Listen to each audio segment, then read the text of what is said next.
Des synagogues et des hommes. Une série réalisée par Catherine Garçon.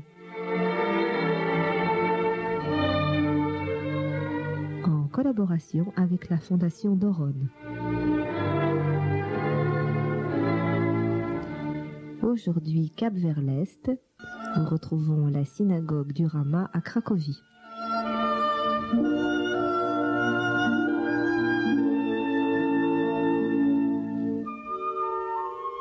Nous avons quitté hier Jérusalem pour partir tout à l'est, enfin par rapport à Jérusalem, tout à l'ouest, vers la Pologne et vers plus précisément Cracovie. Pourquoi Cracovie ? Parce que Cracovie a été pendant longtemps un centre juif important et que le parti pris de cette émission a été de vous présenter non pas forcément les synagogues les plus célèbres ou celles qui ont le plus marqué l'histoire juive, mais celles que tout un chacun peut encore de nos jours aller visiter, du moins si les circonstances le permettent, puisque par exemple un jour je vous parlerai de la synagogue d'Alep en Syrie et que bien entendu ce voyage n'est pas pour le moment recommandé. Alors, nous allons nous intéresser aujourd'hui à la synagogue du Rama à Cracovie, synagogue qui est encore de nos jours visitable, nous verrons dans quelles conditions, et qui se trouve dans un faubourg de Cracovie qui était dans le temps un faubourg de Cracovie qui s'appelle Kazimierz. Nous allons un petit peu voir, avant tout de suite de faire la visite de la synagogue du Rama, nous allons un peu parler de la venue des Juifs dans cette ville de Cracovie en Pologne. Pendant longtemps, cette ville de Cracovie était le siège des princes, d'une famille de princes, jusqu'à ce qu'elle devienne, la capitale pendant un certain temps, qu'elle devienne, vers le XIIIe siècle, la capitale de la Pologne. En 1355, donc on remonte très loin, le roi Casimir le Grand a aussi fondé, en face de cette ville de Cracovie, en quelque sorte une ville concurrente, un faubourg concurrent qui s'appelait Kazimierz, d'après son nom, puisque lui-même s'appelait Casimir, il a appelé sa ville Kazimierz, et qui était près du sud de Cracovie. Peu à peu, dès le début du XIIIe siècle, les Juifs ont commencé à venir. À partir du XIIIe siècle, les Juifs sont venus s'installer dans cette ville de Cracovie et dans le faubourg environnant, puisque ce n'était pas encore une très grande ville, qui était la ville de Kazimierz. On est sûr, quoi qu'il en soit, on sait que c'est vers le XIIIe, XIVe siècle. Ce dont on est sûr, c'est que en 1312, il y avait effectivement des Juifs dans cette ville. Pourquoi en est-on sûr ? Parce qu'on a retrouvé des documents, des témoignages historiques qui permettent de dire qu'en 1312, il est sûr qu'il y avait des Juifs à Cracovie. Alors, qu'est-ce qui s'est passé ? La communauté de Juifs de Cracovie a grandi, s'est développée. Nous parlons ensuite celle de Kazimierz, qui au début était une toute petite communauté, puisque les Juifs allaient plutôt vers les villes, vers les grandes villes, vers là où se passait le commerce. Et au fur et à mesure que cette communauté de Cracovie s'est développée, elle a engendré ce qu'on peut imaginer, c'est-à-dire des réactions d'antisémitisme de plus en plus virulentes, de plus en plus violentes. Alors d'abord, on a fait résider les Juifs dans une rue spéciale, dans un endroit spécial, et puis on a commencé à accuser les Juifs de meurtres rituels. Bref, et puis on les a aussi accusés d'être des usuriers, de prendre l'argent des chrétiens.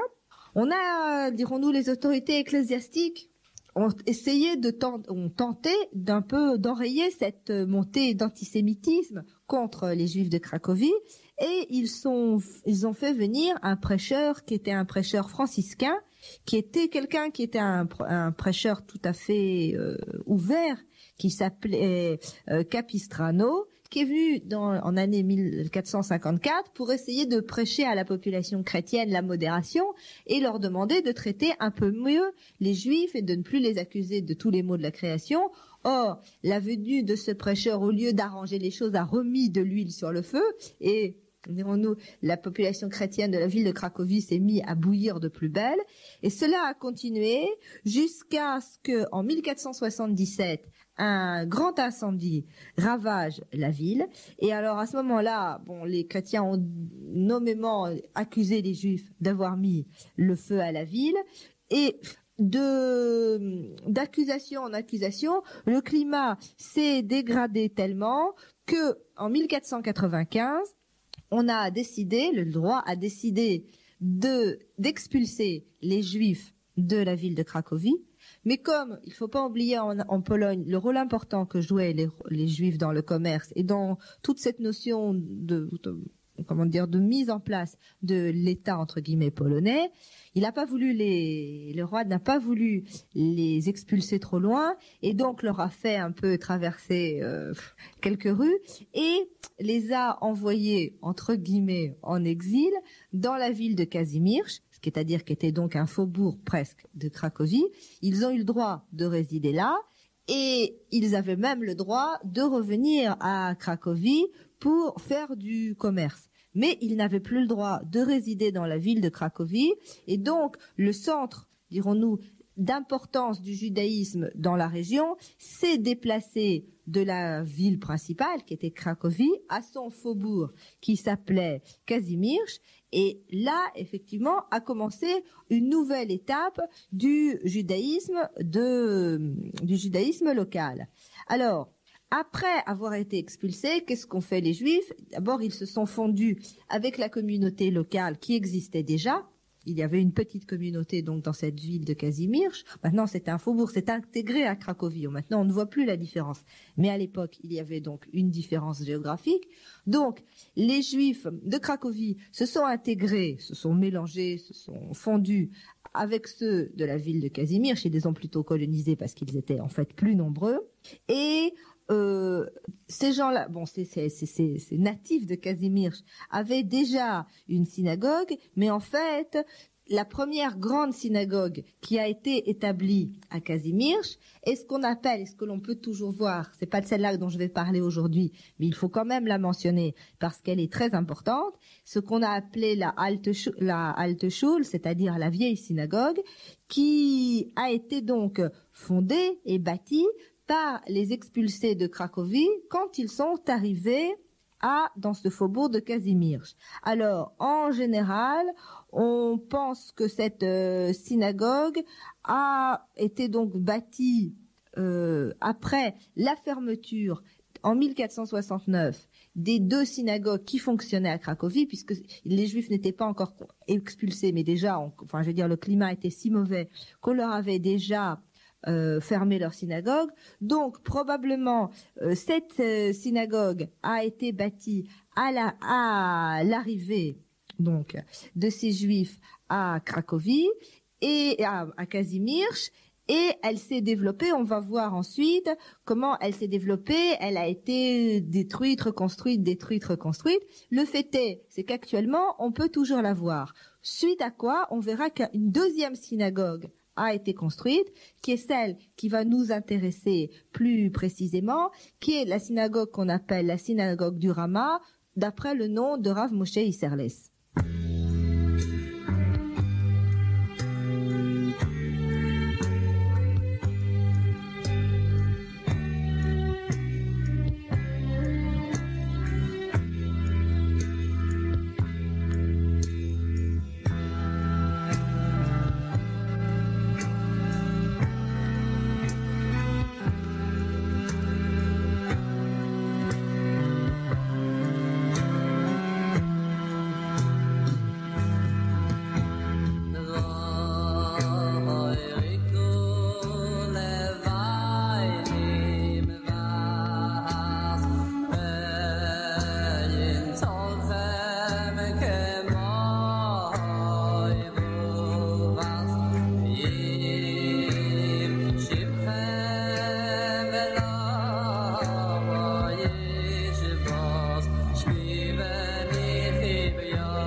Alors, qu'est-ce qui s'est passé? Donc, nous avons cette vieille synagogue, Alte Schule, qui a été bâtie. On ne sait pas exactement donc la date, mais on pense qu'elle a été quand même bâtie avant 1519 parce qu'on a un document où des gens se disputent la possession de cette vieille synagogue. Donc, étant donné qu'ils se disputent, c'est qu'elle existait déjà. Tout ce qu'on peut dire, c'est que probablement celle que l'on voit a été telle que qu'on la voit maintenant a été construite aux alentours de 1570, c'est-à-dire à la fin du XVIe siècle, étant donné qu'il y avait eu un grand incendie qui avait beaucoup endommagé celle qui existait sur cette place en 1557. Bon. Ce qui s'est passé là, la synagogue a été à travers les époques. Je veux parler de celle-là parce que pour les gens qui iraient à Cracovie, elle existe et bien qu'elle ne soit pas centrale, je veux quand même en parler. Elle a été restaurée à travers les époques, en 1773, en 1913. Et ce qu'elle a de particulier, c'est qu'elle a des très très beaux candélabres et une espèce de cage en fer qui est au milieu, avec ces candélabres. On raconte que ces candélabres étaient si beaux que l'administrateur nazi local les avait pris pour les mettre chez lui. Et pendant la Deuxième Guerre mondiale, hélas, la cour de cette vieille synagogue que l'on peut toujours voir et qui est devenue un musée entre-temps, et servait, hélas, de lieu d'exécution pour les nazis. Ça, c'est pour cette première synagogue de Cracovie, qui est sûrement la plus grande, la plus imposante, mais qui, dirons-nous, est probablement moins chargée d'affectivité et d'émotion qu'une synagogue qui est beaucoup plus petite, et qui est pas loin, qui est toujours dans Kazimierz, et qui s'appelle la synagogue du Rama. Alors, qu'est-ce que c'est, cette synagogue du Rama? Nous allons d'abord un petit peu voir ce qu'elle est, cette synagogue, et puis ensuite nous allons, puisque cette synagogue porte le nom d'un de nos plus grands rabbinim, d'un des plus grands rabbins de notre histoire, qui est Rav Moshe Isserles, nous allons un petit peu voir qui il était et comment il a marqué Cracovie. Alors, qu'est-ce que c'est cette synagogue du Rama?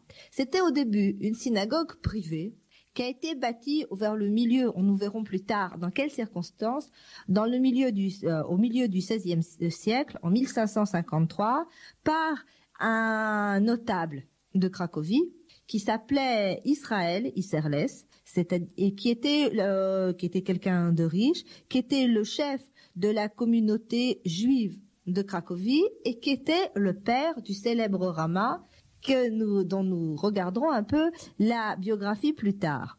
Elle a été bâtie et en fait, elle a un peu brûlé quelques années plus tard et elle a été refaite en maçonnerie, en lourd si j'ose dire, vers 1556 et 1557, et en fait elle n'a jamais bougé, c'est-à-dire qu'elle est restée telle qu'elle était jusqu'à l'arrivée des nazis en 1940, qui l'ont brûlée.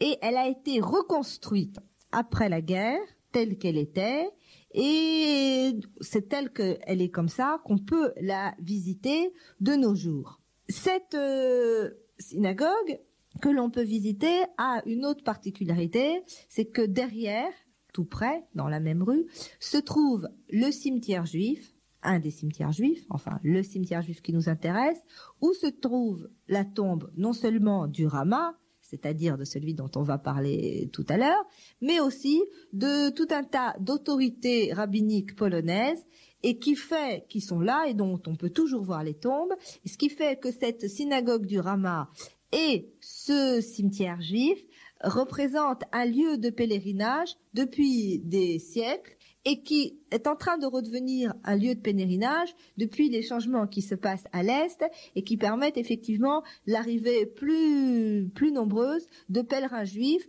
qui renouent avec l'ancienne tradition de venir se recueillir sur la tombe du Rama.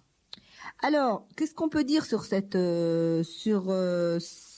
synagogue du Rama d'un point de vue architectural?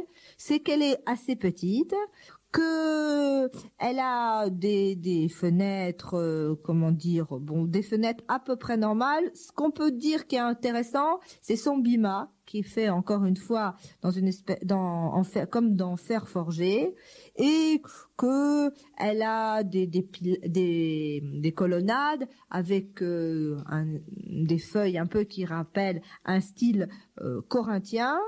Et on peut pas dire effectivement qu'elle est quelque chose d'extraordinaire d'un point de vue architectural. Elle est quelque chose d'extraordinaire probablement d'un point de vue émotionnel quand on repense non seulement à qui l'a construite, qui est venu y prier, dans quelles circonstances elle a été construite. C'est à ce moment-là que, dirons-nous, cette synagogue prend toute son importance. Alors, comme j'aime bien le faire, nous allons d'abord commencer par une petite légende. Rav Israël Isserles, Reb Israël Isserles, il n'était pas Rav, il était un notable, était, comme je vous l'ai dit, à l'initiative donc de cette synagogue. Et qui il était? Il était donc un des juifs les plus riches de Cracovie. Il possédait des magasins où il vendait non seulement des fruits secs, des marchandises séchées, et aussi il vendait du tissu, tout un tas de différents tissus.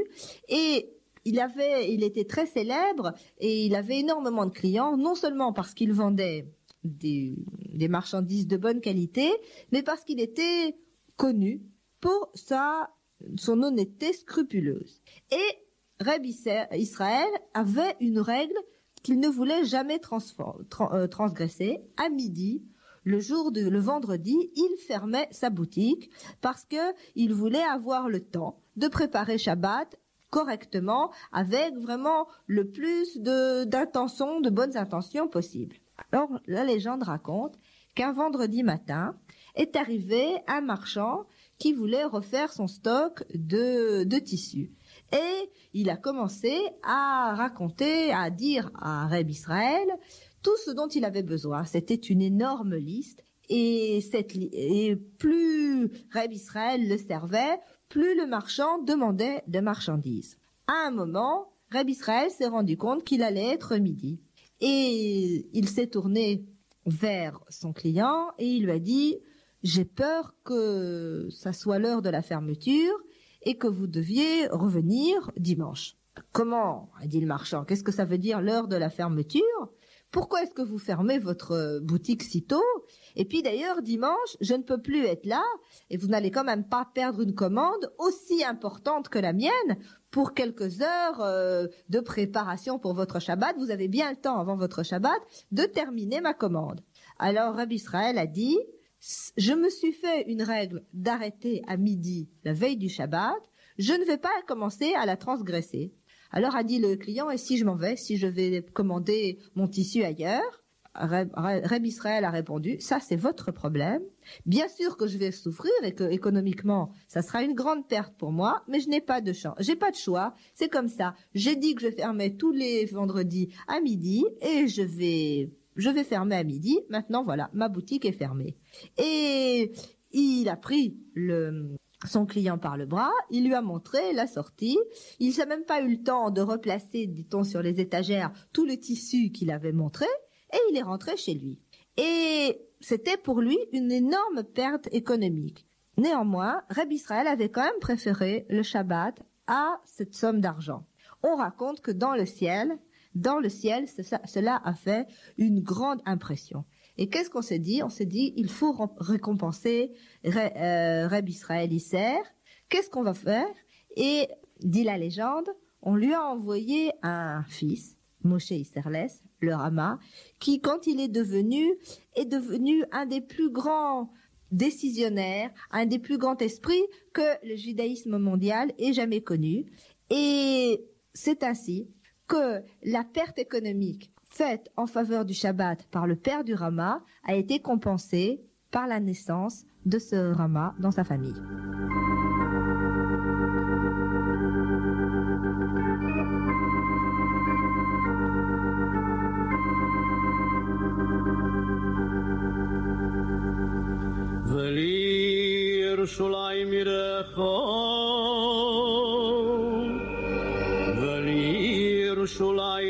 Yerachon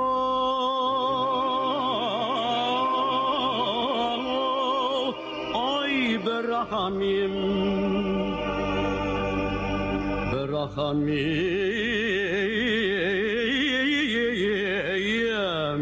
ברחמים תשוב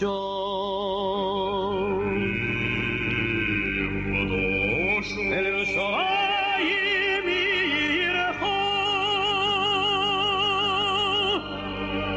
ברחמים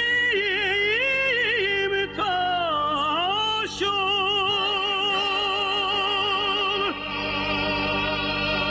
וסשקוי בסויך כאשר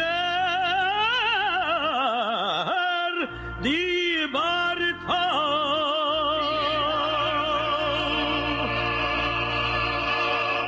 ובנבי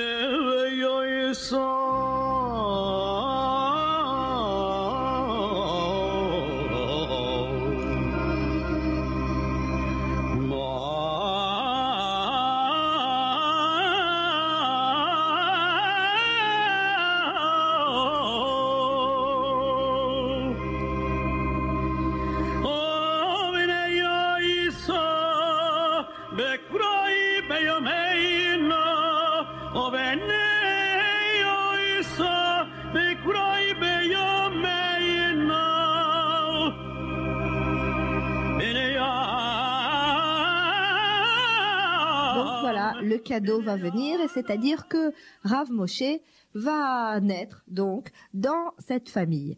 Alors, il faut dire quand même quelques mots de cette famille. D'abord, il est à noter que le Rama avait un frère et une sœur, et que son père, Rabbi Israël, et sa mère avaient tenu à les appeler comme les trois enfants de Yocheved, à savoir Aaron, le grand frère, Moshe et Myriam. Et donc, ces trois enfants qui marqueront, puisque le frère aussi sera un Talmid Chacham, moins important mais un Talmid Chacham quand même, va donc être l'endroit où va grandir le Rama. Très vite, dès qu'il est tout petit, le père du Rama donc se rend compte qu'il est quelqu'un d'exceptionnel, qu'il est quelqu'un qui est prêt à étudier énormément de Torah, et il va l'envoyer à un âge très tendre chez quelqu'un qui s'appelle Rav Shalom Charna, qui habitait dans la ville polonaise de Lublin. Ce Rav Charna était l'élève de celui qui avait inventé la méthode bien connue qui s'appelle le pilpoul, et c'est chez lui que Rav Moshe Isserles, c'est-à-dire le futur Rama, va apprendre et va faire ses premières armes. Il est tellement bien, ce Rav Moshe, ce petit Moshe, qui grandit, ce Talmid Moshe, qu'il devient le Talmid préféré de Rav Charna, qui décide de lui donner, comme c'était la coutume, sa fille en mariage. Alors, qu'est-ce qui va arriver par la suite? Ça, vous le saurez demain, donc dans le 8e épisode de Des synagogues et des hommes.